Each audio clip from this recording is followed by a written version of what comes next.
जलजला रोटेमनतिर गएर चाहिँ पानी ल्याउनु पर्ने अवस्था आएको छ।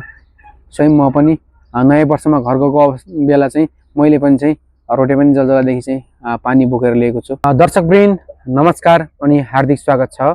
म पुरुषोत्तम बस्नेत।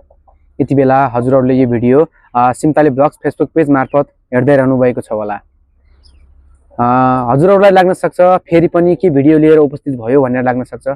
म हाम्रै गाउँ साउखोलाको विषयमा खानेपानीको विषयमा भनेर चाहिँ अहिले भिडियो बनाउँदैछु।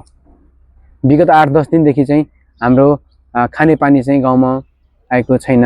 खानेपानी लिनको लागि भनेर हामी दैनिकी रूपमा जलजला रोटेमनी धाउनु पर्ने अवस्था आएको छ। सो अहिले चाहिँ हाम्रो गाउँमा प्लम्बर नभएको कारणले गर्दा पानी चाहिँ खाना पाइएको छैन।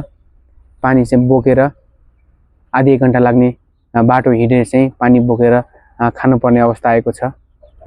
एक घर एक धारा भन्ने हाम्रो जुन थियो अहिले चाहिँ एक घर एक धारा, त्यो धाराको कामै नै छैन। जब कि पानी नै छैन भने धाराको पनि काम भएन।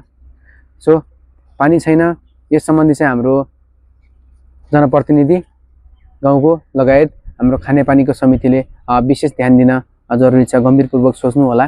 गाउँमा खानेपानी छैन है। खानेपानी एकदम अति आवश्यक चिज हो, जो कि मानिसलाई दैनिक जीवनमा धेरै नै आवश्यक पर्ने चिज भनेको पानी नै हो।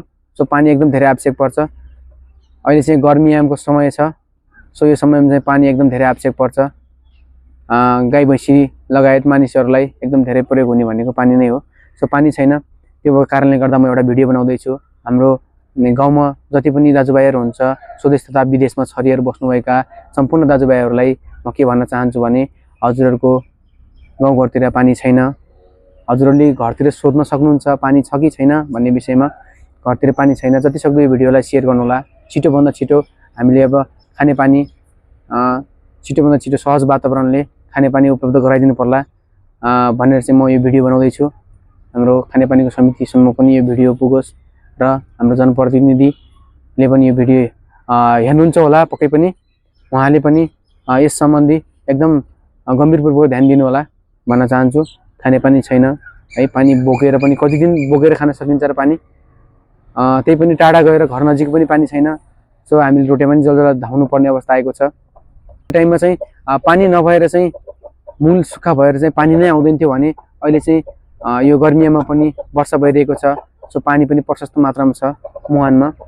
त्यो भएर चाहिँ पानी चाहिँ हुँदै पनि अहिले चाहिँ अब ट्याङ्कीदेखि चाहिँ पानी चाहिँ धारामा आउन सकेको छैन। जलजला रोटेमनतिर गएर चाहिँ पानी ल्याउनु पर्ने अवस्था आएको छ। स्वयं म पनि नयाँ वर्षमा घर गएको बेला चाहिँ मैले पनि चाहिँ रोटेमनी जलजलादेखि चाहिँ पानी बोकेर लिएको छु। सो हामीले पानी खान पाएका छैनौँ। अब कहिले चाहिँ पानी बिग्रिन्छ, कहिले चाहिँ पानी खान पाइन्न र हामी चाहिँ आधा घन्टा 1 घन्टा लगाएर चाहिँ हामीले पानी ल्याउनु पर्ने हुन्छ। गएर रोटेमनी जलजलाबाट गाग्रीमा पानी बोकेर लिएर आउनु पर्ने हुन्छ।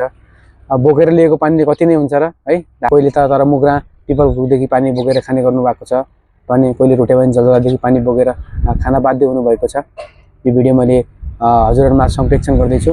जतिसक्दो भिडियोलाई सेयर गर्नुहोला। छिटोभन्दा छिटो हाम्रो यो खानेपानी चाहिँ सुचारू होस्, दैनिक खानेपानी सुचारू होस् भन्न चाहन्छु मैले यो भिडियो मार्फत नै। हाम्रो यस विषयमा खानेपानीका समितिले पनि विशेष ध्यान दिन जरुरी छ र हाम्रो गाउँको जनप्रतिनिधिले पनि यस विषयमा गम्भीरपूर्वक सोच्नुपर्ने हुन्छ। पानी छैन है। त्यही भएर चाहिँ पानी लिएर बोकेर खानलाई त सम्भव पनि छैन त्यति टाढादेखि। सधैँ बिहान बेलुका चाहिँ पानी यसरी, यो गर्मीयामको टाइम छ, यसमा चाहिँ पानी अलि धेरै आवश्यक पर्छ। पशुपक्षी लगायत मानिसलाई एकदम धेरै आवश्यक पर्छ गर्मीयाममा पानी। त्यही भएर चाहिँ पानी एकदम छिटोभन्दा छिटो यस सम्बन्धी चाहिँ बैठक बसेर चाहिँ प्लम्बर राखेर कसरी हुन्छ हाम्रो गाउँवासीलाई चाहिँ छिटोभन्दा छिटो पानी चाहिँ पिउनको लागि सहज वातावरण गराउनु होला भन्न चाहन्छु यही भिडियो मार्फत। र जतिसक्दो सबैजनाले भिडियो सेयर गरिदिनु होला। सो त्यही भएर चाहिँ मैले यस विषयमा भिडियो बनाउँदैछु। हजुरहरूलाई के कस्तो लाग्छ जस्तोको तस्तै कमेन्ट बक्समा कमेन्ट गर्न नबिर्सिनु होला। र भिडियो मन परे लाइक कमेन्ट सेयर गर्न नबिर्नु होला भन्दै हस्त। धन्यवाद।